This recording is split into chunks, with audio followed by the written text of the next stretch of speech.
Hey, and welcome back to a brand new season 2 of the Journey Beyond podcast. In today's episode, I want to really talk and emphasize on the fact why identity work is so important. As I've mentioned already in my kickoff season, in my kickoff episode, identity work is the foundational layer of what makes you you. The who am I basically consists of the environment that you were raised up in, the values that your parents and friends taught you, the socioeconomic background, and all of the little nuances and experiences you have made along the way.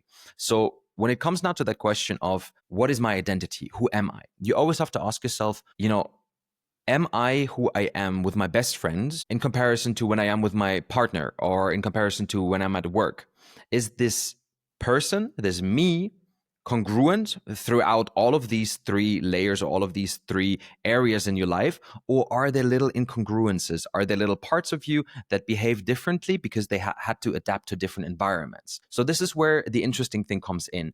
I work specifically with the inner system von Schulz von Thun. And Schulz von Thun basically implemented the inner system, with Richard Schwartz, but I followed a lot in my NLP studies Schulz von Thun because he worked with an inner system where your identity consists of multiple little part identities that have been created over your life throughout different environments that you had to adapt and initialize into, where aspects of you had to be diminished or minimalized in order to be more congruent with the system and the framework of that current environment. Or where you had to, for example, your openness and your vulnerable side, being able to share your emotions, had to step back a little bit because you had to adapt into a certain field or into a certain friend group where this behavior was not really accepted or not really common, right? So our identity consists of different parts that have been established throughout the years, throughout our education and throughout our upbringing. They have differentiating aspects,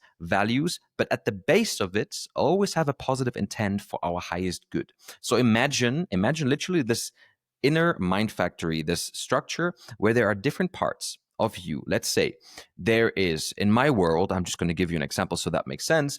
In my world, there has always been the inner perfectionist. The inner perfectionist was a rather big, very loud version of me, that always had to impose his idea of how to do things better, how to do them faster, how to do them more efficiently, and all the other parts within myself. And he had that role of becoming very loud when things were not going his way. This perfectionistic side was created throughout a time where I was working with a lot of inadequacy. I felt and I hold beliefs that I was not feeling good enough, and that I struggled a lot with my understanding of the world of, what I have to do to become something.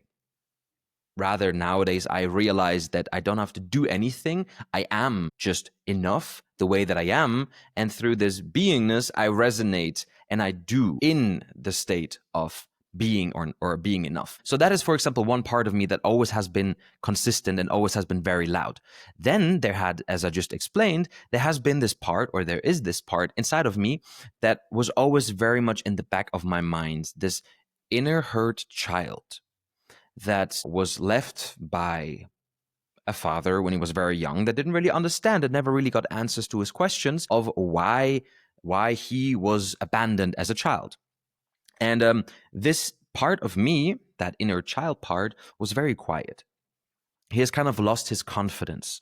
He has kind of lost his inner strength to go out and truly articulate what he wants in life, how he feels. And he always felt that no matter what he tried and no matter what he did not feel good enough. So he rather refrained from saying something and from doing something instead of like just pushing it out, like, for example, the inner perfectionist would do. So these two parts were always present, right? And through these two main parts, I would say, because one got fueled through the other, through the trauma that the other part was experiencing, they separated each other because they were holding different values.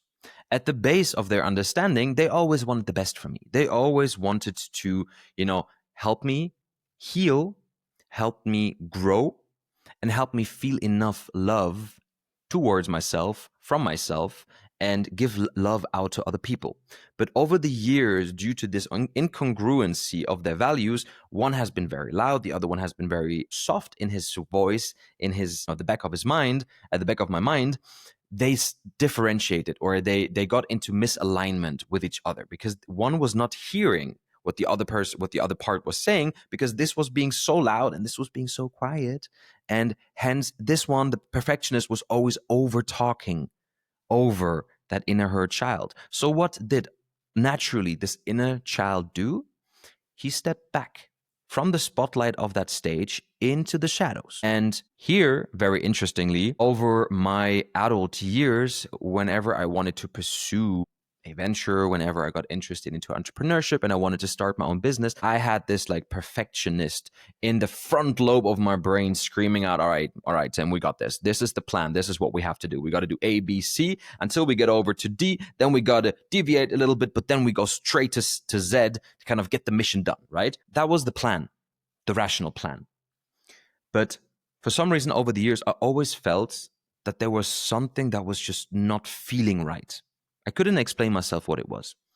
But I felt that whenever I was running, whenever I followed the protocol of the perfectionist, something A felt off, and B, it felt like I was always running against a wall. It felt like there was something stuck to me, because I have burrowed this inner child over so many layers of, all is good, personal development, happy affirmation, yada, yada, yada, that all of a sudden there was only the perfectionist inside of me with other parts, but this is just for the example's sake, right? And the perfectionist was trying his best to be perfect, to do everything in line with the process, with the protocol that he set up himself, but it felt like I was always missing something. I didn't fully do everything right. It felt like I was self-sabotaging myself. It felt like there was a weight stuck to me that I was not able to clear, that I was not able to grasp. And so what happened is I ran, but instead of, seeing the edge and taking a break, I was just running right over it, right? So this is where I got into a lot of, not trouble in that sense, but I always ran against the wall, and I had to pull myself back together from the floor and do again and do again. But I realized every time I started running, every time I started getting confident, there was something that felt off. So I kept smashing against the wall until actually I got myself a coach. And one of my first coaches I've had 3 so far in my life. And my first coach was actually an identity coach, same as the third one. And they were looking at my life from a different angle, because they were not like, all right, let's work on your strength and make your strength stronger. They were not looking either on the sides of, let's take your weaknesses and make them stronger. You always have this like bivertical approach of either working on your strength or working on your weaknesses, but they were different because they said, let's look at the whole. Let's look at the bigger picture.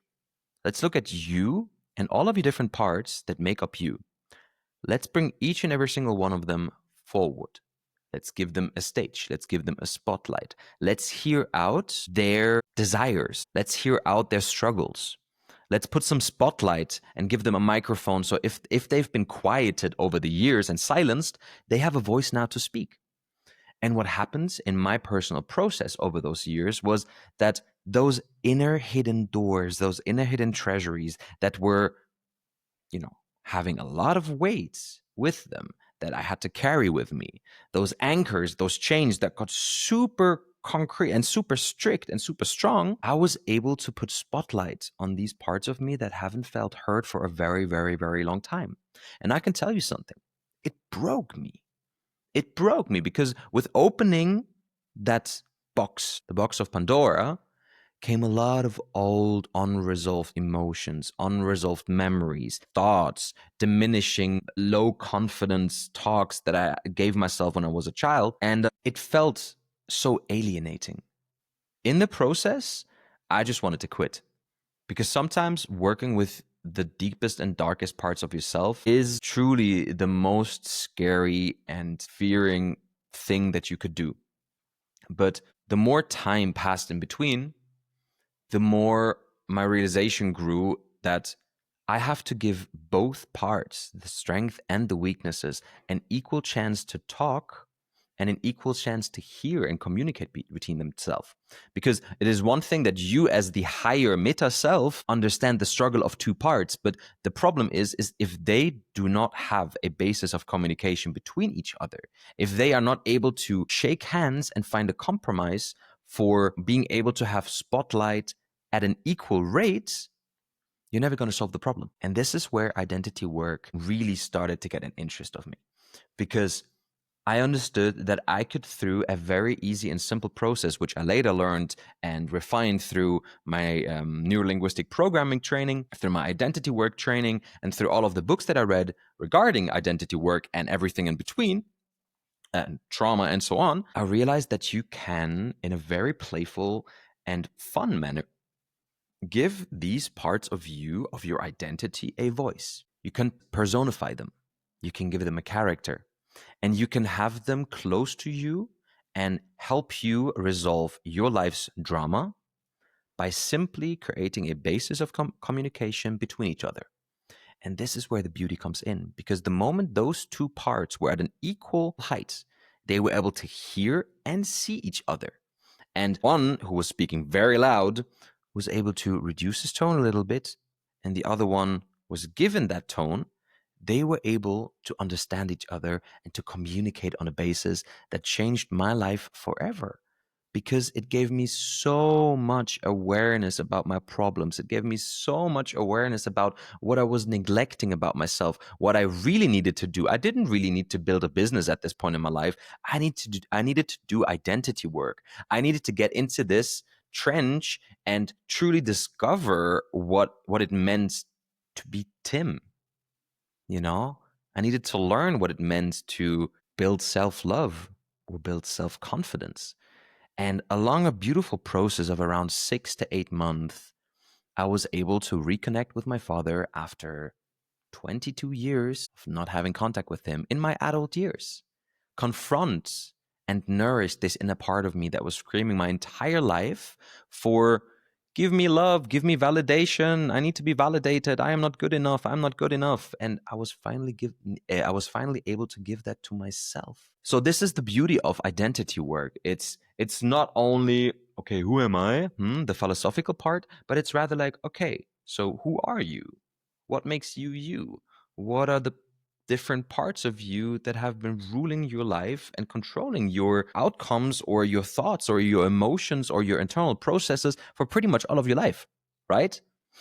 And this is where my appel goes out to you. Obviously, I'm an identity coach, and I help people get from this place of stuckness. You know, they've read all the books, they've done all of the personal development work, they've taken all the coaches, they've maybe even taken therapy, but they still feel stuck. And I take them from a place of stuckness to a place of alignment. I don't tell you that you have to work with me, but please do yourself the favor and start working on those parts of you.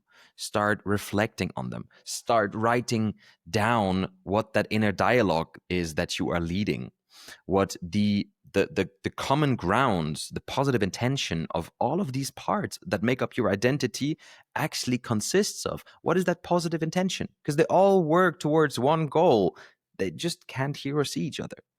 All right. So this is what I'm trying to tell you in this message, in this beautiful second episode, that you have to focus on you. You have to focus on realizing that the most important work that you can do in this life is not learning how to make money, not learning how to lead a relationship, not learning how to, make it in life, but rather finding out who you truly are, dissecting it, getting deep, having understanding, having, wow, that inner sense of fulfillment touch you finally again. Experience self-love, experience a higher sense of self-worth, experience confidence that comes from the inside, not from any external motivation, David Goggins quote whatsoever, right?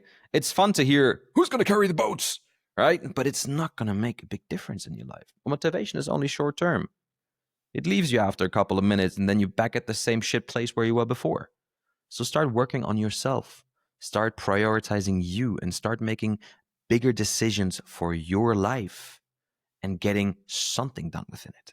All right. So I salute you. I thank you for the second episode in this beautiful new season of the Journey Beyond podcast. If you like what you heard, if you feel that some parts of what I've just mentioned resonates with your heart and with your soul, then do me a favor and follow the podcast on all available channels, so Spotify, Apple Podcast, and most importantly as well, YouTube. So the algorithm sees that, you're actually being helped and it can help many, many more people out there. So with this being said, I thank you all from the bottom of my heart. and see you in the next one.